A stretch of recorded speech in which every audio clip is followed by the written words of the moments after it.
तुलसी ने गणेश जी को श्राप क्यों दिया और क्यों गणेश जी को तुलसी नहीं चढ़ाई जाती? एक बार गणेश जी गंगा के किनारे तपस्या कर रहे थे। उसी समय तुलसी माता नदी किनारे घूम रही थी।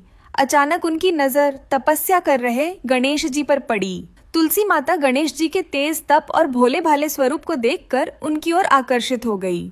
एक दिन उन्होंने हिम्मत करके गणेश जी के सामने विवाह का प्रस्ताव रखा। तब गणेश जी ने कहा, हे देवी, मैंने जीवन भर तप और ब्रह्मचर्य का पालन करने का निर्णय लिया है, अतः मैं आपसे विवाह नहीं कर सकता। गणेश जी की बात सुनकर तुलसी क्रोधित हो गई और उन्होंने गणेश जी को कहा, हे गणेश जी, आपने एक नारी की पवित्र भावना को आहत किया है, इसलिए मैं आपको श्राप देती हूँ कि आपका विवाह अवश्य होगा और एक नहीं बल्कि 2 कन्याओं के साथ होगा। इधर तुलसी के श्राप से गणेश जी भी क्रोधित हो गए और उन्होंने भी तुलसी को श्राप देते हुए कहा, हे तुलसी, मैं तुम्हें श्राप देता हूँ कि तुम्हारा विवाह भी किसी देव, गंधर्व या राजा से नहीं होगा, बल्कि कोई असुर ही तुम्हारा वरण करेगा।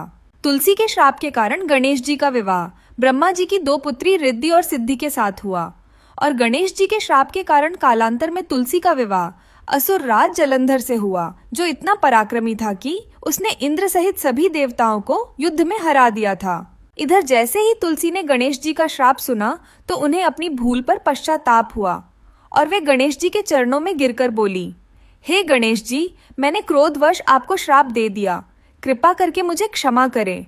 तब गणेश जी बोले, हे देवी, आपका विवाह तो अवश्य ही एक असुर से होगा, लेकिन भविष्य में आप तुलसी नामक पवित्र पौधे के रूप में घर घर में पूजनीय रहोगी। लेकिन मेरी पूजा में तुलसी का प्रयोग वर्जित होगा।